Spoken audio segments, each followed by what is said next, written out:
Kurnool Telugu Desam party నాయకులు కాశపోగు సంజన్న హత్యకు సంబంధించి సమగ్ర విచారణ చేసి దోషులను కఠినంగా శిక్షించాలని ఎంఆర్పీఎస్ ఎంఎస్పీ రాష్ట్ర నాయకులు డిమాండ్ చేశారు. ఎంఆర్పీఎస్ వ్యవస్థాపకులు మందకృష్ణ మాదిగ ఆదేశాల మేరకు ఎంఆర్పీఎస్ ఎంఎస్పీ రాష్ట్ర నాయకులు కర్నూలులోని షరీన్ నగర్లో నివాసం ఉంటున్న సంజన్న కుటుంబ సభ్యులను పరామర్శించారు. ఈ సందర్భంగా హత్య జరిగిన ప్రదేశాన్ని ఎంఎస్పీ రాష్ట్ర అధ్యక్షుడు డాక్టర్ వైకేష్ విశ్వనాథ్ ఆధ్వర్యంలో ఎంఆర్పీఎస్ నాయకులు పరిశీలించారు. సంజన్న హత్య వెనుక రాజకీయ కుట్ర దాగి ఉందని విశ్వనాథ్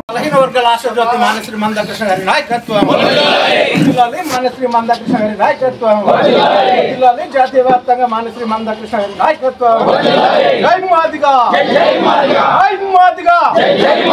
మాదిగల ఐక్యత మాదిగల ఐక్యత మాదిగల ఐక్యత.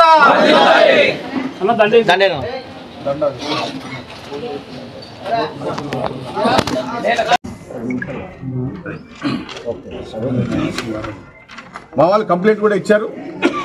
ఈ ఇద్దరు కూడా ఇంకా ఉన్నారని చెప్పని సుదర్శన్ రెడ్డి అదేవిధంగా శివారెడ్డి అనేటువంటి వాళ్ళు కూడా ఉన్నారని చెప్పి వాళ్ళపైన కూడా విచారణ జరపాలి. వాళ్ళ ప్రమేయం ఉందా లేదనే విషయాన్ని కూడా పోలీసు వారు నిగ్గు తెచ్చాల్సిన అవసరం ఉందని చెప్పి కూడా విజ్ఞప్తి చేస్తూ, ఏదైతే మాకు సంబంధించినటువంటి మా సంజన్న గారికి సంబంధించి ఆ కుటుంబానికి సంబంధించి ఏదైతే రక్షణ కల్పించాలనో ఎస్పీ గారు ఇప్పటి నుంచే ఈ ప్రాంతానంతా కూడా ఒక స్పెషల్ జోన్ కింద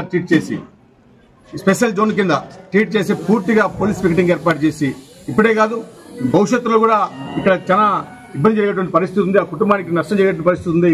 ఆ కుటుంబం ఇబ్బందుల్లో ఎదుర్కొనే పరిస్థితి ఉంది. కాబట్టి పూర్తి స్థాయిలో మీరు ఇక్కడ పోలీస్ పికెటింగ్ కంటిన్యూ చేయాలని చెప్పని ఒక స్పెషల్ జోన్ గా ప్రకటన చేసి మిలిటరీ పారామిలిటరీ కూడా ఇక్కడ దింపి పూర్తి స్థాయిలో కుటుంబానికి రక్షణ కల్పించాలని చెప్పి మేము డిమాండ్ చేస్తూ, అదేవిధంగా ప్రభుత్వాన్ని కూడా విజ్ఞప్తి చేస్తా ఉన్నాం.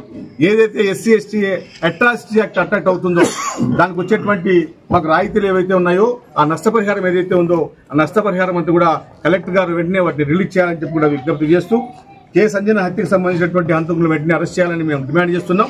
గతంలో నిన్నే అరెస్ట్ చేసినట్టుగా కూడా ఎస్పీ గారు చూశాను నేను ఈరోజు, నిన్నే అరెస్ట్ చేశారని చెప్పి అన్నారు. ఇక మిగతా సంబంధించినటువంటి వాళ్ళు ఎవరైతే ఉన్నారో వాళ్ళపైన కూడా విచారణ జరిపించండి, వాస్తవాలు నిగ్గు తెల్చండి, ఇందులో ఎవరైతే నిందితున్నారో వాళ్ళని అరెస్ట్ చేయాలని చెప్పి కూడా విజ్ఞప్తి చేస్తా ఉన్నాం. అదేవిధంగా సంజన కుటుంబానికి పోలీస్ రక్షణ కంటిన్యూగా కల్పించాలని, ప్రభుత్వమే కల్పించాలని చెప్పి కూడా విజ్ఞప్తి చేస్తా ఉన్నాం. అదేవిధంగా ఆ కుటుంబానికి సంబంధించి ఎవరైతే అర్హులు ఉన్నారో అర్హులు ఉన్న వారికి ఆ కుటుంబానికి సంబంధించి సంజన కుటుంబానికి సంబంధించి ఒకరికి కాదు ఇంట్లో ఇద్దరు ముగ్గురు ఉన్నా కూడా ప్రభుత్వం బాధ్యత తీసుకొని వారికి ప్రభుత్వ ఉద్యోగాలు కల్పించాలని చెప్పి కూడా మేము విజ్ఞప్తి చేస్తా ఉన్నాం. అదేవిధంగా సంజన కుటుంబానికి సంబంధించి ఒక 5 సెంట్ల భూమిని ఏర్పాటు చేయాలి. అదేవిధంగా ఒక 5 ఎకరాల భూమి కూడా ఇవ్వాలని చెప్పని ఎస్ఎస్ఏ కూడా 50 లక్షలు ఈ కుటుంబానికి ప్రభుత్వం ఇవ్వాలని చెప్పి కూడా విజ్ఞప్తి చేస్తా ఉన్నాం. మా అధినేత మందకృష్ణ